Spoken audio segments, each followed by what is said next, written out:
All right, Nick, let's talk about the Nebraska Cornhuskers and specifically, let's talk about Matt Rhule a little bit. I think he's done a fantastic job here at Nebraska early on, and everyone talks about Matt Rhule. He's the turnaround master. He can go to schools and turn programs around, and that kind of leads you to think a little bit, how exactly does he do it? There has to be some sort of roadmap, some game plan that he implements and able to do this because you can't just go to a school and turn it around just by happenstance, being it by name alone. There has to be a plan, and Matt Rule definitely does have a plan. And we have an interesting article today that kind of outlines exactly what that plan is and how he has implemented it at Nebraska thus far. Let's get into it, and then we can talk about it on the other side.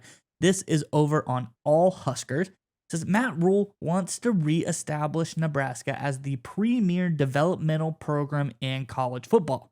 He's going about it the right way and not cutting quarters.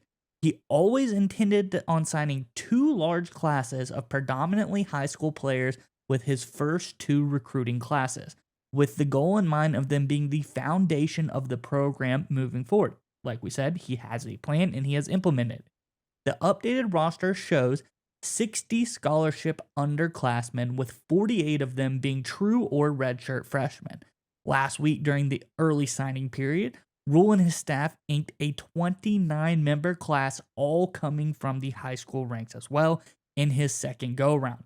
January will also be spent targeting on some priority transfers. The staff will be bringing in Oregon running back Dante Dowdle and Wake Forest wide receiver Jamal Banks for official visits on January 5th and 7th, and these would likely be your running back one, wide receiver one, if Nebraska can close on them. So expect the staff to roll out the red carpet. Now, this goes to talk about, Nick, what Matt Rhule's plan is. Like he said, developmental school, one of the premier ones at developing talent in the country. Huge freshman base of players the first 2 years, 60 plus guys being your base. You develop those guys, get a couple key players here or there from the transfer portal to be like really blue chip, high tier players, and develop your lower freshmen into becoming the future of this program. I think it's a really smart idea, but I think this is how Matt Rhule has been turning programs around and what he has done so well in the past couple of programs he has been at. Curious what your thoughts are on this one, but before we get to you, Nick, I want to ask the Nebraska fans in the comments section below. It seems like Matt Rhule got his plan rolling in Nebraska. They seem to have it back on track. What are your thoughts about his plan and what is coming in the coming season? Are you approving of Matt Rhule's of the way he does things? Do you think the turnaround is in full effect or not? Let us know in the comment section below. But Nick, what do you think about this plan and how Matt Rhule has implemented thus far? Yeah, so I think what Rule and what Nebraska are doing right now is kind of sliding under the radar, but it's really smart stuff by Rule and that entire recruiting coaching staff. You bring up the fact that Rule is known obviously very successfully as a turnaround artist. And there's a great quote by the soccer legend Pele, who once said, success is never by accident. Rule's success as a turnaround artist is not by accident. He has a clear plan that he's implemented every step in his college career, and he's doing the same thing here at Nebraska.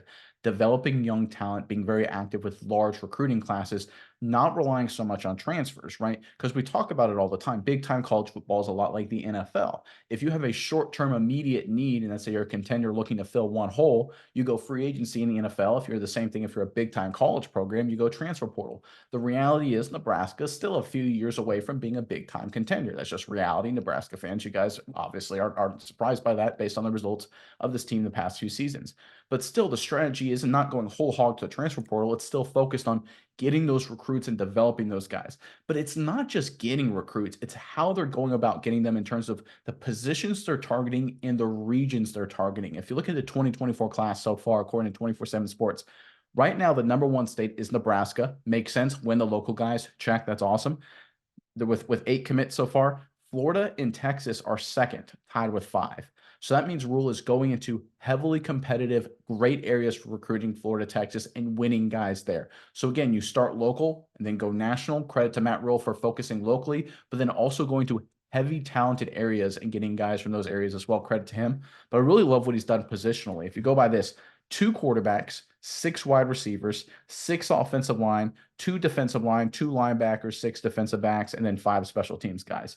That is a deep recruiting class. Usually, a lot of recruiting classes, what we see sometimes it looks weird, right? A team will have three offensive linemen and five running backs. Texas A&M under Jimbo Fisher would look ridiculous. They have all these 5 stars, but they get 9 5-star wide receivers. Like, what are you doing? You can't play 9 receivers.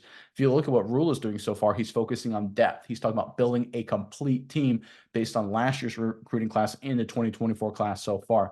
So again, like you alluded to, Mize, it is very clear that Matt Rhule has a plan. It's worked before in the past. And I believe, based on how it's going so far and what he's doing in the recruiting game, it should work for the Nebraska Cornhuskers. Yeah, and I like how you talk about, they're targeting the transfer portal. They're using it. They may get one or two guys. If they can add a quality player, they'll get them. But they're targeting guys in their younger years to come to this program as freshmen and just be there for an extended period of time. Most notably, we can look at the difference between Kyle McCord and Dylan Raiola. There were reports they looked at McCord, they looked at Raiola, but ultimately they focused all their efforts on getting Dylan Raiola. He is the freshman. He's the young guy. He is going to come in and give all of his eligibility to Nebraska, hopefully. We'll see how it goes, but he comes in with the most for Nebraska to gain from. If Rhule is good, if this Nebraska team does well with him, he could be there for 4+ years, and I think that would be very, very exciting for Nebraska. But like you said, they're not going after the big name guys. Kyle McCord was probably a pretty big name. He did a lot more for that Ohio State team, as we saw from the result of this past weekend's game, than people are giving him credit for.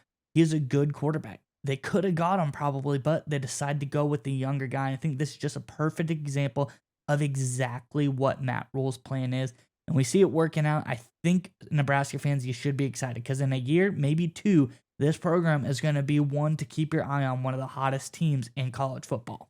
And there's just one thing I want to focus on here with what Rhule is doing is he's building sustainable success, right? You can bring a lot of transfers in for a year and have one great season, but you don't have a lot of depth that way. And it's not a recipe for long-term success in a program. But if you build a deep recruiting class and focus year after year, focusing on bringing in high school kids and developing them, that's a recipe for long-term success. That's a recipe for winning championships and competing for titles year after year after year after year. Nick Saban, famously in Alabama, only uses the transfer portal for like one or two, maybe three key guys. Other than that, he's always focusing about developing players. Kirby Smart at Georgia is very similar in a lot of ways.